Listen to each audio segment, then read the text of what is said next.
Hello everyone, welcome again to Wild Woodland Lavender Farm. My name is Carrie. I am continuing my tour of my gardens. Previously I did a video on my no-till garden and showed you an update with the chickens. And today, or it's the same day for me, I'm wearing the same clothes even. You know, I could have changed and made it look like a different day, but it's the same day. For some reason today is a good day for me to have some free time and I can just make several videos here today. So, continuing in my tour of my gardens, what we have left is this little garden area here, and then what the previous owner called her till garden, because that is, they had the no-till garden where they didn't do any tilling and just let things go to seed and whatnot, and then they had what's more like a market garden where they did till and plant things like cucumbers and beans and tomatoes and corn and that kind of stuff. So anyway, we'll just continue off from the chickens right here where we left off with the first video, and we'll just work our way around to the other garden. So right here along this fence we have this melon plant here that actually is a volunteer. It came up from a seed that was inside the chicken coop area. Now you might remember that I partitioned off some of this chicken run. This all used to be part of the chicken run. Now it's mostly weeds. We've determined I'm very good at growing weeds. So within here we had some melons, or not a melon, a squash that went to seed, and so the vine is now mostly dead. We did have some problems with squash bugs, so I think that's a lot of the problem there. In fact, I think I still see some some eggs from those. But I'm not quite sure what kind of melon this is. It's very pretty. This one is still attached, but you see, it's kind of curved and it's a light orange color. And I was going to do some research to find out what kind of melon this is. I'm still going to do that, but if any of you know offhand and can share with me, that'd be appreciated. So this will be great to have these unplanned squash for the winter, and this will make some good, I can use it in place of pumpkins for pumpkin scones or for a pie or anything else like that. So I'm excited to have these squash. We have several of these growing. Some of them didn't really mature before the squash bugs killed off the plants. You can see there, those didn't turn out so well. But I can see 1, 2, 3, 4, maybe 5 squash. Seeing if there's any more hidden back here behind the foliage. I don't think so. So yeah, about 5 squash that I didn't plant and they just grew on their own. So that's exciting. Over here now, I'll take you and walk you along and show you where, this is where I had a lot of the sunflowers that I planted, not like the volunteer ones that came up over in the other garden. So most of these they had huge heads, and I have cut most of them off. Some of them still have it, but I do need to trim those off so that I don't lose all the seeds from those. So let's just go walking along here and I'll show you all of those. So this is one, it's a really tall one. It ended up actually breaking off at the base because it was leaning over really far, and but you can see in there, it's got a huge bloom to it, and the seeds are nicely dried, ready to be harvested. This plant right here is actually a loofah, and it didn't grow enough in order to, this is the melon or the squash plant here, but this is the loofah. It didn't grow enough to bloom, and so this one is not going to produce any gourds for me this year. This was I think this was going to be that long, extra long, like Chinese loofah. So I grew the plants, I just didn't get them to grow any gourds for me. So here's another really tall sunflower. These need a lot of support once they get those huge heavy heads on there. A lot of weeds down in here. This is one that I chopped the head off of, but you can see there's some bugs that are appreciating something about it. There's some kind of liquid there that they're just drinking up. My goodness. Down here at their base, I actually planted some pepper plants that have kind of gotten choked out by the weeds. But you can see they have grown some peppers for us. I picked a few.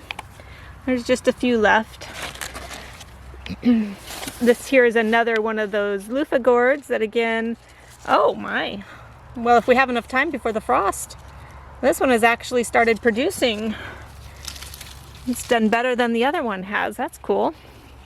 This is a Pinkinto bean. All of the beans along this fence are Pinkinto. And that's one that my mother-in-law likes to use on a meal we call haystacks. Here's another sunflower. You can see got really tall, but I already took the bloom off of it. Another pepper plant. I already picked some of the peppers off of it today. But look at all these beans. This is producing a lot of beans. There's even more as we get it further on. Another sunflower that I chopped the head off of already. Here's another one of those pepper plants. And then this one is a different pepper. It's also purple, but it turns orange when it's ripe. And I think I'll go ahead and pick that one because I have some other ones that I picked and I'm going to be processing those. I think my husband wants them in the freezer so that he can add them to salsa later when he makes it. But if we just glance up here, we look up, we just see all kinds of bean pods. Look at those. So plentiful. It's going to give us a lot of dried beans. These are good for drying, and then you know, you take them out of the pod like peas, and then you cook them up and eat them. I like to just add some spices to them and you can make a good haystack bean. There's some sunflowers that are just starting to bloom, it looks like. And these are coming off of one of these really tall ones that I've already chopped the head off of. So it's kind of cool. It's got a secondary flowers blooming on there. It's really nice. Lots more Pinkinto beans. And I'm seeing here some more of these peppers, which these are not turning orange yet. So I will probably leave those just a little bit longer. There's another one. I think I'll leave that one a little bit longer too. Here's some more that just haven't changed yet. I'm gonna have quite a few of those little buggers. Look at those beans. So many beans. So I wait until they dry until I pick them. So it'll probably be when the frost hits and starts killing off the foliage. They'll be ready to pick then, hopefully. So sunflowers, beans, peppers, all growing in this area. Here's some more of those peppers. That pepper plant got kind of tippy. Look at that. And then also down here we have some red chard and then some other chard just growing from seed here. I didn't plant these here. So again, as I mentioned in my other video, this is my goal to just have, you know, edible foods just popping up from seed like a wild plant. I just love that concept. So we'll prop this pepper plant up on the sunflower. So a lot of these sunflowers I have picked so that I can save their seeds. It's not really necessarily even for us to eat them, but the chickens love these. So, you know, oftentimes I'll just take a head like this and I'll toss it into the chickens and they can have fun pecking away at them. It gives them something to do. So let's see what I say. Sunflowers, beans, peppers, and then the chards down there. But this is also where I have my Luffa Gourds growing that have produced for me. So I have 11 total, and I think they'll all be ready to harvest by the time the frost hits. But these are the biggest ones by far. So you can see here I have 2 hanging off of the sunflower plants. Just 2 of them hanging right here. And if we go back to this sunflower plant, I'll go on this side. We have another one hanging right there. Not as big, but it'll keep growing until frost hits, of course. And then we had another one growing right there, but that didn't make it. So we have a different color, and I'm not sure what makes it a different color, but we have this, let's see, this is number 4 growing right there. And then we have another dark green one. Boy, that's gotten bigger since I last looked at it. Growing right here. Lots of beans. And then we go back here along the fence. We have 4 more of the light green ones. Sorry, we have one there. These are all big ones right here. One here, another one there. Those are nice and big. Look at those. Huge. Makes me wonder if these might be the Chinese long ones. I don't know. Just wonder why they're a different color. I did plant these from seeds that I had saved from a previous batch that I grew. So maybe it's just a difference in parentage. I don't know. But then here's another of the light green ones. So let's see. That should make 9. And then as we go down here further, this one really struggled. It had a lot of wilty days, and so it didn't really do much, but it did actually end up producing for us. It's got this one here, another light green one. That's number 10, and then gotta walk around this fence here. And then we have one growing right here, another dark green one. So we have 11 total, unless there's some hidden in the bean vines over there. So they're quite thick, and so I'm not sure if there might be one hidden in there. Hey, Tinge. This is my only female cat. This is Tinge. Yeah, hi there. How are you, sweet kitty? She got her name because her full name is Tinge of Beige, because she's a gray kitty, a gray striped kitty, but she just got this tinge of beige in there.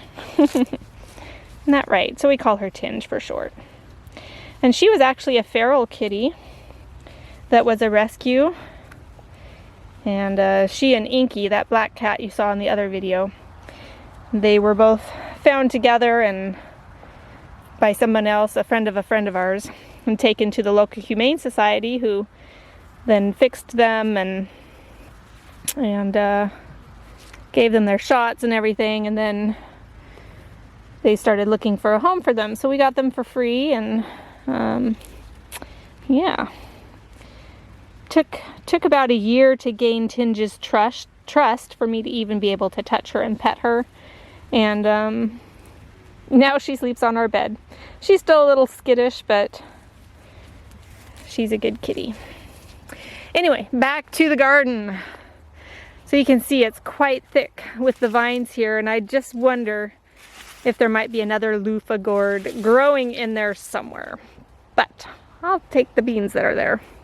I did plant some peppers in here, but really late in the year. She's standing on one right there. Hey now, don't scratch. There was one, oh yes, there's one right here that's actually blooming. And it's got some actually forming on there. That's cool. So yeah, a little late planting these right here, that one. I might dig these up and take them inside. I don't know. I might be trying to grow some plants inside, because I have a rotating garden tower thing that allows you to grow food inside, but that'll be another video for another time. Anyway, so that's along the fence line, and now we're in the chicken coop area. And while there are a lot of weeds in here, this whole green section right in here is actually all tomato. And ooh, I was just gonna say, I haven't had a ripe tomato out of here yet. So you get to be with me as I pick the first one. Hopefully it's not, since it's on the ground, hopefully it's not rotten on one side. Nope. Perfect. I think this is a German pink tomato. All of these I think are going to be the German pink. You can see they can get quite large. So, I'm excited to have this. Yay! So I should say most of these are German pink, but this one right here is a volunteer. You can see it's shaped more like a paste tomato. So that one I did not plant. It came up right next to where the melon plant was. Not melon, squash. The squash plant. So now I want to see if there's any other ripe tomatoes. Now this one also looks like a volunteer, unless I planted two types in here, which is highly possible. Just don't remember. But you can see that one there is getting ripe. But yeah, this one is definitely like a grape tomato, maybe a Riesenstraub or Riesentraub, whatever it is I planted seed-wise. But goodness, it's just a jungle trying to get through here. But at least it's a jungle of tomatoes and not weeds, right? Not like this side over here, which is all weed. Except for we did have a sunflower pop up right there on that side of the fence. And this sunflower actually right here is also a volunteer. I did not plant that. So now I'm looking for more tomatoes. Ooh, I see one that's rotting down there. Yeah, that one's definitely rotting, but look at that one there. That one's starting to turn. Oh, it's beautiful. I almost want to pick it now so I don't forget about it. Okay, this right here is also a volunteer tomato, and I'm not sure. Yeah, I'm not sure what kind it is. It might be a beefsteak, because I did have some of those last year as well. This is another volunteer tomato plant here, and maybe another one right here. This looks like a cherry tomato of some sort. And then along this fence here, there is also another volunteer. And this one, I don't know, it looks like a bumblebee or some other striped cherry tomato. But I have more, of course there's more sunflowers here. These are the Hopi sunflower, I believe. And one seems to have fallen down here. These are the Hopis. Oh, that's tall. They have a, sorry about that. Oh, some more volunteer tomatoes here. Ooh, and look, there's some ripe ones. Let's go taste them and see what they're like. Just some random cherry tomato. Mmm, very flavorful. Yummy. More volunteer tomatoes there.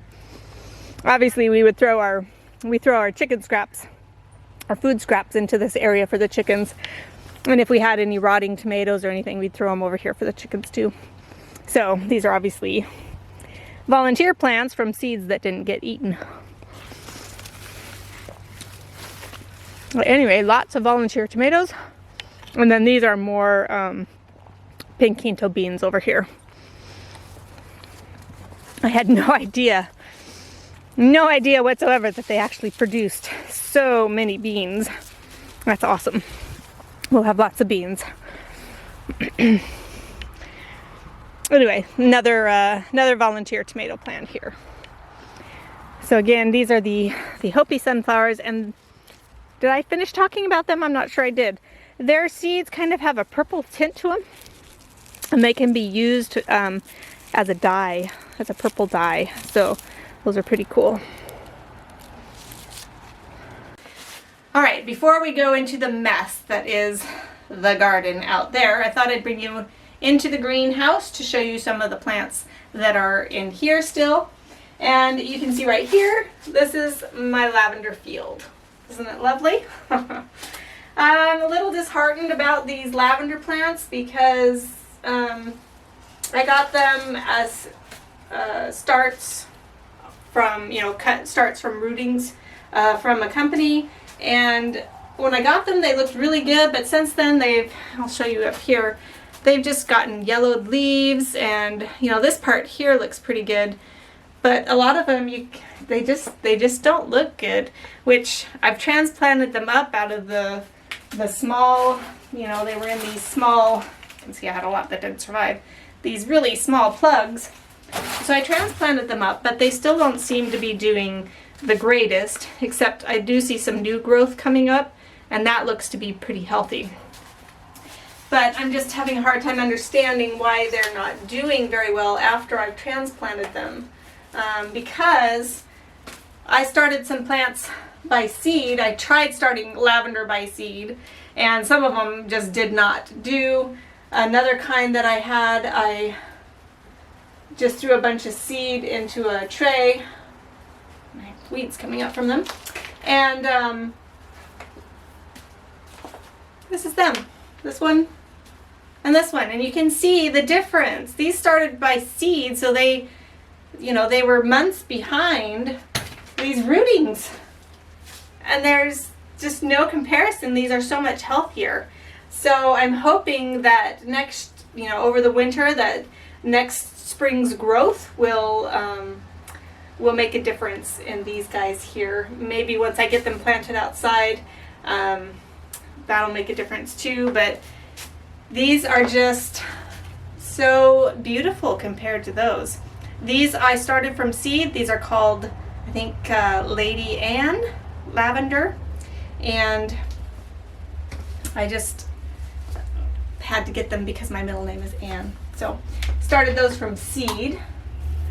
And those were the only two that popped up out of all that I planted. I planted a little, you know, packet with probably 50 to 100 seeds in it, and I had two that came up. So I planted some marigold seeds that I had from the other place, and so I have one marigold, and of course it's fall time and they're going to start actually dying off, so I don't know what's going to happen with that. But I also have these wild strawberries that once I have a place in my food forest to plant these, I will plant them and hopefully they will reproduce and just kind of make a nice carpeting in one area of my food forest. And then I also planted some asparagus seeds, and you can see the roots are coming out of the bottom there. But I had all of my asparagus plants, sorry, water's dripping down my arm now. All of my asparagus seeds came up except maybe one or two. And so I have some great seedlings. I can get them in the ground next year. And they'll be a nice addition to the food forest. And then some of you may have seen my other videos about how I was watering these, and then I would just have random seeds that had been in the soil because I reused the soil because the seeds that I had in there weren't growing. And then I had some loofah sponge plants start growing, and then I had my soap nut tree seed start growing as well. Well, just recently had another seed just pop up as another Luffa Gourd, which you know, it's too late to plant this outside. It's just going to die off. So I'm trying to figure out if I'm actually going to try to maybe plant it in the house and try growing Luffa Gourds inside over the winter. I don't know if my husband will appreciate that very much though. So we'll see. I'm not sure if that's going to happen or not, but I have another loofah seed that germinated in the middle of my lavender plants. So randomness. Over here, let me just point you over here. I actually have planted some more lavender seeds. One of these that I bought online, it was the Lavender Lady, and I found some seeds for Lavender Lady, and so I've tried planting some of those, and I'm about going to have the same rate as I did with the Lady Anne lavender, in that I have at least two popping up. There's some other green seedlings starting in here, but I'm not sure. There's another one there. I'm not sure if they're lavender yet or if they're like this one might be a water sprout that comes from our creek, because I grab a watering can and just fill it up in our creek to get the water. And this looks more like one of the plants that's in our creek. this one might have potential for being lavender, and that one might. But for now, I know at least these two are lavender. So I'll just hold those up so you can see. Those two right there in front for you. So we'll see how all those grow. These are more asparagus that I had got a bundle of roots online, and I just never got them planted. But I started watering them here in the bag, and they grew for me. So hopefully the roots will be alive to plant next spring. Let me take you outside to some of the other plants that I had in here that I have since set outside so that they can get rain when we actually get rain, which we actually have been getting more rain lately, so that's good. So let's go out there and I'll show you those before I show you the garden. Out along this side, where on a sunny day it would actually have some shade from the hot sun, and even more now so that the sun's trajectory has changed due to fall. But this right here, not with the orange flowers, that is calendula. But if you look at just this portion of it right here, this is the pineapple sage that my friend at Bees and Seeds sent to me. And shocker of all shocks, the leaves, when you crush them, they smell like pineapple. It's really cool. And it's a great addition to my food forest once I can get it planted. So it's still in my pot here, but it's just grown so much in the last, probably the last month or so. And I see here, it's actually gonna have some blooms, it looks like. So that's a really exciting little plant to have. Over here in these pots, some of these plots have 2 or 3 different plants in them. These are rhubarb that I started from seed. They are Victoria rhubarb. And yeah, I have about 25 plants, unless some have died off. I haven't counted lately. But I'll be planting these in our food forest. So I'm going to be having a lot of rhubarb, a lot of blueberries, a lot of lavender. I want to have a lot of honeyberries. And there's something else too. Anyway, I'm going to have a lot of rhubarb.